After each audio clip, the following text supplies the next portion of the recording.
Bismillahirrahmanirrahim. Dear students and viewers, take my cordial love, congratulations and salam. Assalamu alaikum. I'm Joshimuddin, assistant teacher of Enesamin Residential School. I hope you all are well by the grace of Allah. Dear students, গত ক্লাসে আমি narration সম্পর্কে তোমাদের সামনে তুলে ধরেছি।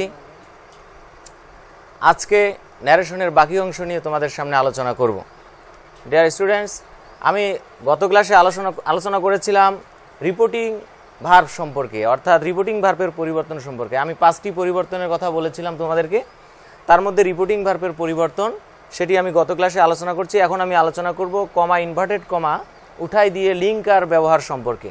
Dear students, বোর্ডের দিকে সবাই দেখো যে কমা, ইনভার্টেড কমা পরিবর্তন হয় রিপোর্টেড স্পিচের সেন্টেন্স অনুযায়ী, অর্থাৎ রিপোর্টেড স্পিচটি যে সেন্টেন্সে থাকবে সে অনুযায়ী আমরা লিঙ্কার ব্যবহার করব। আমরা জানি সেন্টেন্স অর্থগতভাবে সেন্টেন্স 5 প্রকার। অ্যাসার্টিভ সেন্টেন্স যদি হয়, অর্থাৎ রিপোর্টেড স্পিচটি যদি হয় অ্যাসার্টিভ সেন্টেন্স, তাহলে আমরা এই কমা, ইনভার্টেড কমাকে উঠাই দিয়ে আমরা ওখানে ব্যবহার করব লিঙ্কার হিসেবে দ্যাট। আর যদি রিপোর্টেড স্পিচটি ইন্ট্রোগেটিভ সেন্টেন্স হয়,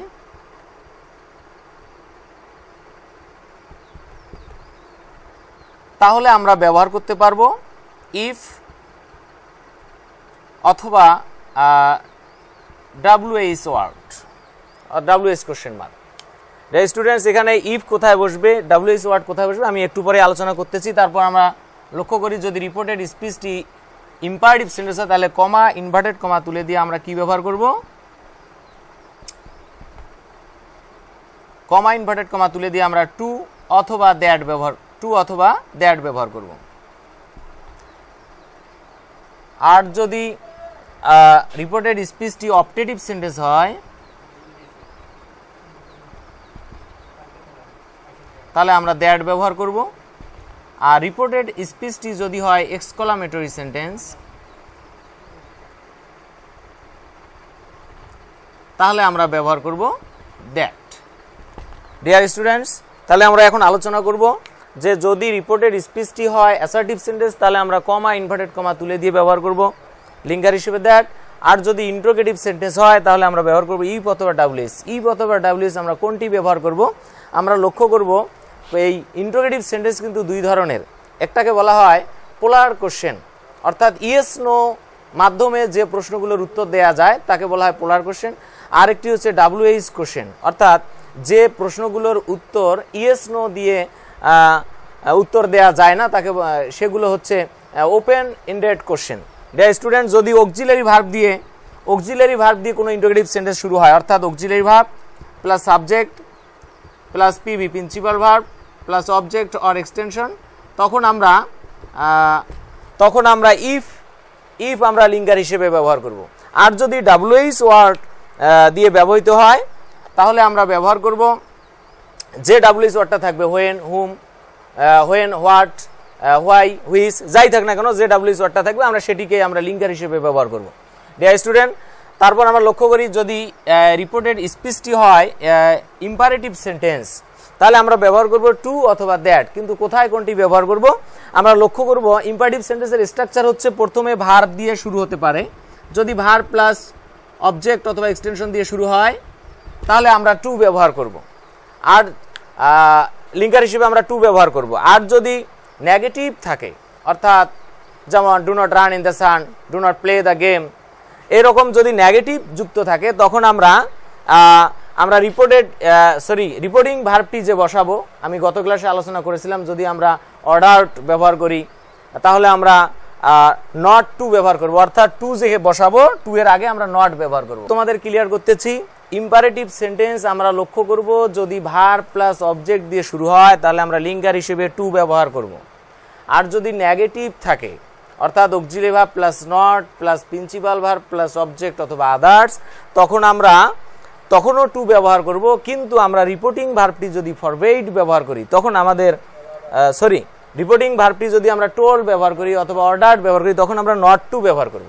আর যদি রিপোর্টিং ভার্বটি আমরা ফরওয়ার্ড ব্যবহার করি তখন আমাদের নট ব্যবহার করার প্রয়োজন হবে না, শুধু আমরা টু লিঙ্কার হিসেবে ব্যবহার করব। ডিয়ার স্টুডেন্টস, আরেকটি স্ট্রাকচার হচ্ছে যদি লেট যুক্ত থাকে, অর্থাৎ লেট প্লাস আদার্স, অর্থাৎ লেট প্লাস যে কোনো প্রোনাউন থাকতে পারে।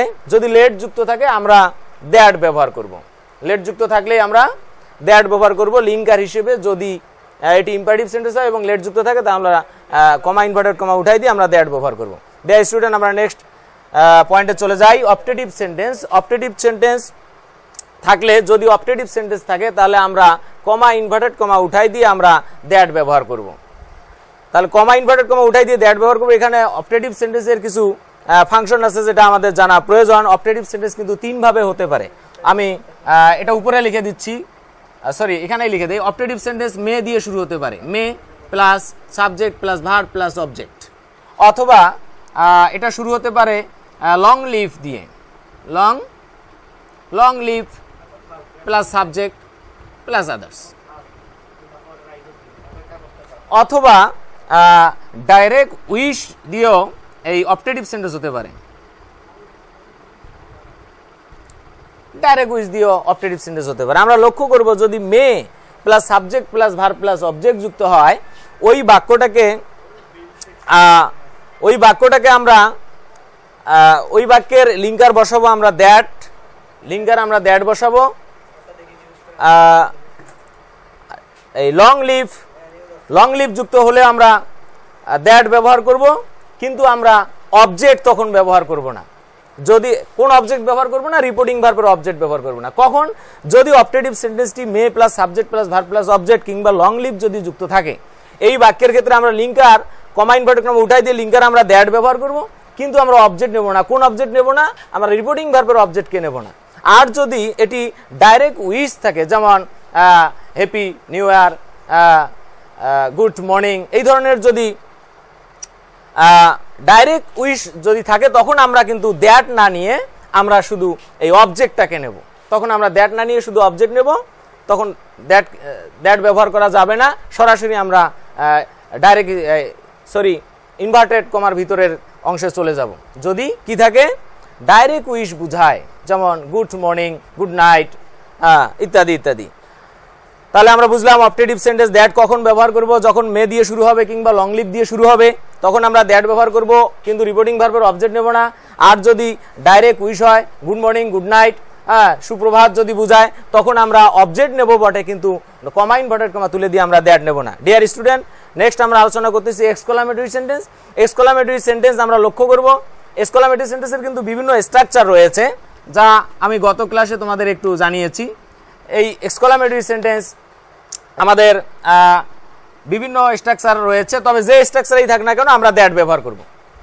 কমা ইনভার্টেড কমা তুলে দেব, দিয়ে আমরা দ্যাট ব্যবহার করব। তখন আমরা কি নেব না? রিপোর্টিং ভার্বের অবজেক্ট নেব না। ওকে, তাহলে আমরা বুঝলাম যে অ্যাসার্টিভ সেন্টেন্স হলে দ্যাট, ইন্টারোগেটিভ সেন্টেন্স হলে ইফ অথবা ডাব্লিউএস ওয়ার্ড বা WS question word, imperative sentence হলে টু অথবা দ্যাট। কোথায় বসবে তোমরা নিশ্চয়ই বুঝতে পারছো। অপটেটিভ সেন্টেন্স হলে দ্যাট, কোথাও দ্যাট বসে না, সেটাও আমি বলেছি। এক্সক্লামেটরি সেন্টেন্স হলে আমাদের অবশ্যই দ্যাট ব্যবহার করতে হবে, রিপোর্টিং ভার্বের আমরা অবজেক্ট ব্যবহার করব না। ডিয়ার স্টুডেন্ট, এই হলো লিঙ্কারের ব্যবহার। একটি এক্সাম্পল দিলেই তোমরা বুঝতে পারবা। আমি একটি এক্সাম্পল তোমাদের দেই, লক্ষ্য করো। অ্যাসার্টিভ সেন্টেন্সের একটি এক্সাম্পল দেই, যেমন he said to me, interrogative সেন্টেন্সের একটি এক্সাম্পল দেই। Will you help me? Will you help me? তুমি কি আমাকে সাহায্য করবে? আরেকটি বিষয় তোমাদেরকে আমি সতর্ক করে দেই, আমরা যখন ডাইরেক্ট ন্যারেশন থেকে ইনডাইরেক্ট ন্যারেশন করব, রিপোর্টেড স্পিচের ভিতরে যে সেন্টেন্সেই থাক না কেন, অ্যাসার্টিভ কিংবা ইন্টারোগেটিভ কিংবা ইম্পারেটিভ কিংবা অপটেটিভ এক্সক্লামেটরি যেটাই থাক না কেন, আমরা কিন্তু তাকে অ্যাসার্টিভ প্রুভ করব। এটা কিন্তু অবশ্যই মনে রাখতে হবে। প্রত্যেকটা সেন্টেন্সেই আমাদেরকে অ্যাসার্টিভ করতে হবে। ইন্টারোগেটিভ থাকলেও তাকে কি করতে হবে? অ্যাসার্টিভ করতে হবে। ইম্পারেটিভ থাকলেও অ্যাসার্টিভ করতে হবে। অ্যাসার্টিভের স্ট্রাকচার নিশ্চয়ই জানো, subject plus verb plus object. Dear student, আমরা এটাকে ন্যারেশন করব, তাহলে ইনডাইরেক্ট ন্যারেশন করব, তাহলে আমরা জানি হিয়ের কোনো পরিবর্তন নেই, আমাদের পরিবর্তন আছে রিপোর্টিং ভার্ব। আমরা জানি রিপোর্টিং ভার্ব পরিবর্তন হয় রিপোর্টেড স্পিচের সেন্টেন্স অনুযায়ী। এটি তোমরা দেখতেই পাচ্ছো ইন্টারোগেটিভ সেন্টেন্স, কারণ প্রথমেই অক্সিলারি ভার্ব দিয়ে শুরু হয়। যে বাক্য প্রথমে অক্সিলারি ভার্ব প্লাস সাবজেক্ট থাকে সেটি হচ্ছে ইন্টারোগেটিভ সেন্টেন্স।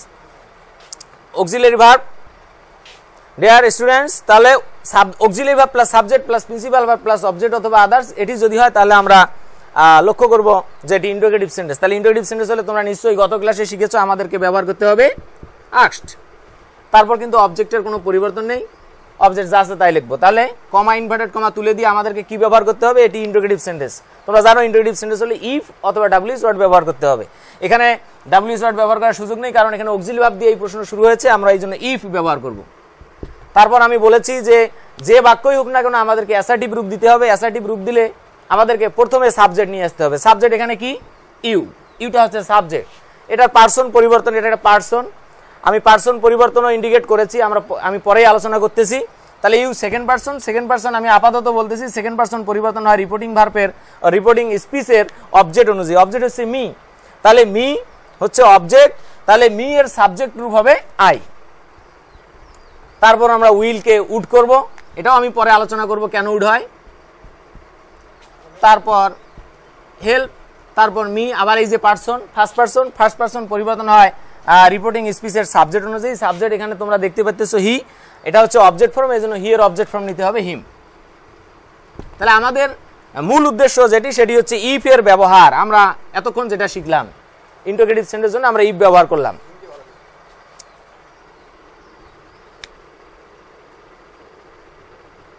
ডিয়ার স্টুডেন্ট, এই হলো লিঙ্কারের ব্যবহার। আমরা এখন শিখব পার্সনের ব্যবহার।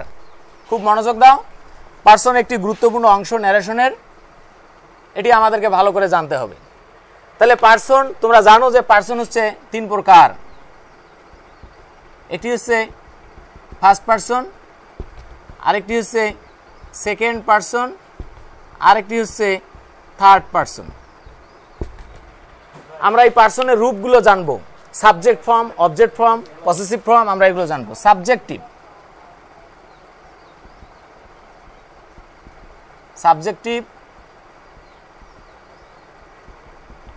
অবজেক্টিভ,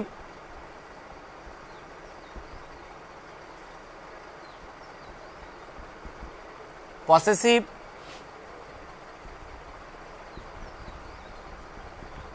রিফ্লেক্সিভ,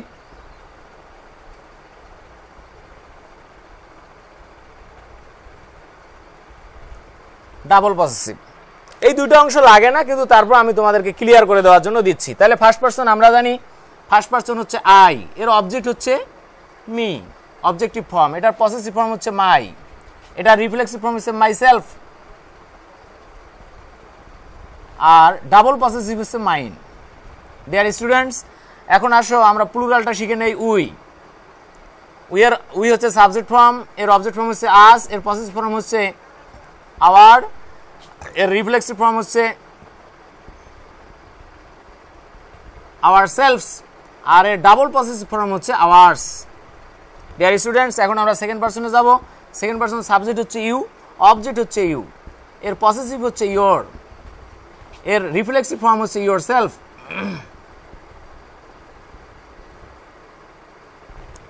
আর ডাবল পসেসিভ ফর্ম হচ্ছে ইয়োর্স।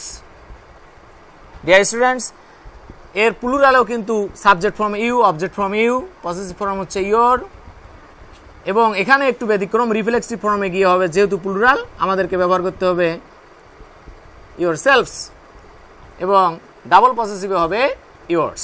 ডিয়ার স্টুডেন্টস, থার্ড পার্সনটা আমরা লক্ষ্য করব। যদি হি অথবা আমরা এখানেই দিয়ে দিলাম শি, এখানেই দিয়ে দিলাম, তাহলে হি এর অবজেক্ট ফর্ম হচ্ছে হিম, শি এর অবজেক্ট ফর্ম হচ্ছে হার,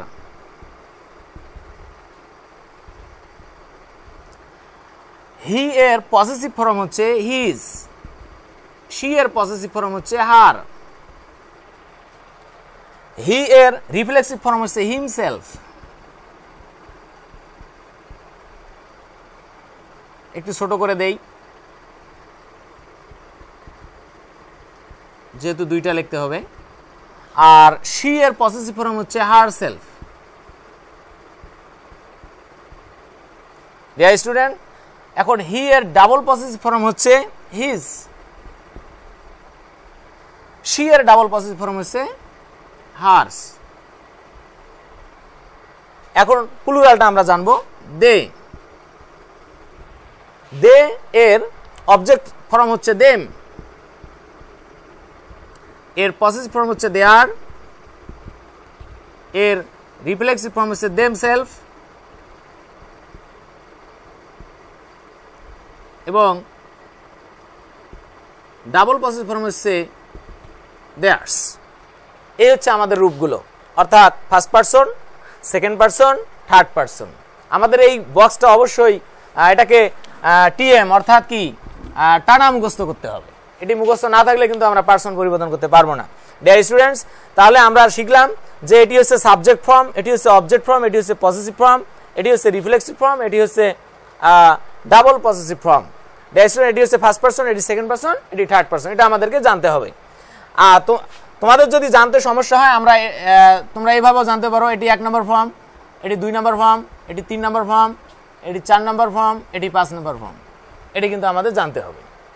আমি যদি বলি যে আই এর 5 নম্বর ফর্ম কি, তোমরা কিন্তু নির্দ্বিধায় বলতে পারবে আই এর 5 নম্বর ফর্ম 1 2 3 4, 5 নম্বর ফর্ম হচ্ছে মাইন। আমি যদি বলি আওয়ারের 1 নম্বর ফর্ম কি, তোমরা বলতে পারবে আওয়ারের 1 নম্বর ফর্ম হচ্ছে উই। এটা আমাদেরকে জানতে হবে। এখন আমরা পারসন কিভাবে পরিবর্তন করব, আমাদেরকে চিনতে হবে ফার্স্ট পারসন, এগুলো হচ্ছে ফার্স্ট পারসন, সেকেন্ড পারসন চিনতে হবে, এগুলো হচ্ছে সেকেন্ড পারসন, আর থার্ড পারসন চিনতে হবে, এগুলো হচ্ছে থার্ড পারসন।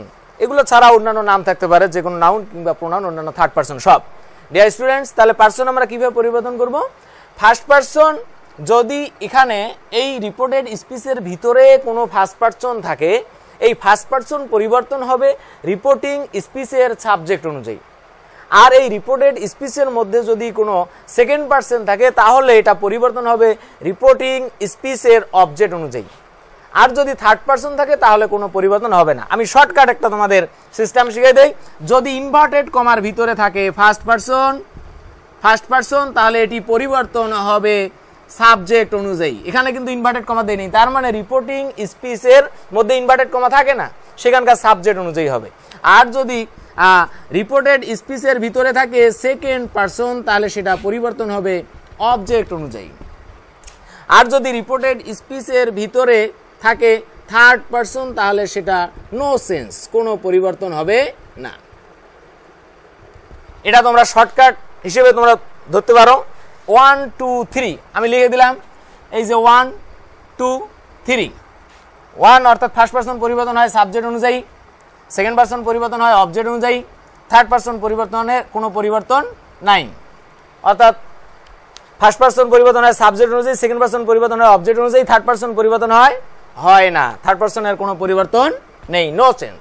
ডিয়ার স্টুডেন্টস, তাহলে আমরা পারসন বুঝলাম যে ফার্স্ট পারসন যদি রিপোর্টেড স্পিচে থাকে সেটি পরিবর্তন হবে রিপোর্টিং স্পিচের সাবজেক্ট অনুযায়ী, আর যদি সেকেন্ড পারসন থাকে সেটা হলো রিপোর্টিং স্পিচের অবজেক্ট অনুযায়ী, থার্ড পারসন থাকলে কোনো পরিবর্তন করতে হবে না। এখন একটি এক্সাম্পল দিয়ে আমরা জেনে নেই, তোমরা নিশ্চয়ই এগুলো নোট করতেছো। এখন তাহলে আমরা একটি এক্সাম্পল দেই, যেমন he said to me, comma inverted comma, I need your help। এটি একটি ডাইরেক্ট ন্যারেশন। এটাকে আমরা ইনডাইরেক্ট ন্যারেশন করলে আমাদের নিশ্চয়ই তোমাদের জানা আছে যে রিপোর্টিং স্পিচের সাবজেক্টের কোনো পরিবর্তন নেই, পরিবর্তন হচ্ছে রিপোর্টিং ভার্বের। এটি হচ্ছে রিপোর্টিং ভার্ব পরিবর্তন হয় রিপোর্টেড স্পিচের সেন্টেন্স অনুযায়ী। এটি তোমরা দেখতেই পাচ্ছ, প্রথমে সাবজেক্ট দিয়ে শুরু হয়েছে অ্যাসার্টিভ সেন্টেন্স। অ্যাসার্টিভ সেন্টেন্স হলে আমরা said to অথবা told এই ব্যবহার করতে পারবো, said to অথবা told, said to। তারপর অবজেক্টের কোনো পরিবর্তন নেই, কমা ইনভার্টেড কমা তুলে দেবো, দিয়ে লিঙ্কার ব্যবহার করবো। এটি অ্যাসার্টিভ সেন্টেন্স, আমরা দ্যাট ব্যবহার করবো। তারপর এসেছে পারসন, এটি হলো ফার্স্ট পারসন। ফার্স্ট পারসন পরিবর্তন হবে রিপোর্টিং স্পিচের সাবজেক্ট অনুযায়ী। সাবজেক্ট হচ্ছে হি, এখানে সাবজেক্ট ফর্মেই হবে, কারণ এটি হলো আই হচ্ছে সাবজেক্ট ফর্ম, তাহলে আমাদের সাবজেক্ট হি, তাহলে হি এর সাবজেক্ট ফর্ম হি আই, কিন্তু এর জন্য আমরা হি এ ব্যবহার করলাম। তারপর আমাদের টেন্সের কাজ, এটি ভার্বের কাজ, এটা হলো প্রেজেন্ট ইনডিফিনিট টেন্স, আমাদের করতে হবে পাস্ট ইনডিফিনিট, এই জন্য আমরা নিডেড ব্যবহার করব। এই যে এটি একটি person, you second person. Second person তোমরা জানো যে অবজেক্ট অনুযায়ী পরিবর্তন হয় রিপোর্টিং স্পিচের অবজেক্ট অনুযায়ী। অবজেক্ট হচ্ছে মি। এখানে ইয়োরটা কোন ফর্মে আছে আমরা লক্ষ্য করব। এখানে ইয়োর আছে আমাদের পসেসিভ ফর্মে, তাহলে পসেসিভ ফর্মে যদি থাকে তাহলে আমাদের এই মি এর পসেসিভ ফর্ম করতে হবে। আমরা লক্ষ্য করি মি এর পসেসিভ ফর্ম হচ্ছে মাই। ঠিক আছে, thank you. My help. Dear students, এই আমরা ন্যারেশন চেঞ্জ করলাম। তাহলে পারসনের পরিবর্তন তোমরা নিশ্চয়ই বুঝতে পারতেছো। সেকেন্ড পারসন অবজেক্টকে ধরেছে, অবজেক্টে আছে মি এর পসেসিভ ফর্ম, যেহেতু এটা পসেসিভ ফর্মে আছে আমরা মি এর পসেসিভ ফর্ম নিয়েছি মাই, তারপর মাই নিলাম, তারপর আমরা যা আছে তাই লিখলাম। এই হচ্ছে পার্সন সম্পর্কে তোমাদের ধারণা দিলাম। এখন আমরা আলোচনা করব ভার্ব সম্পর্কে আলোচনা করব।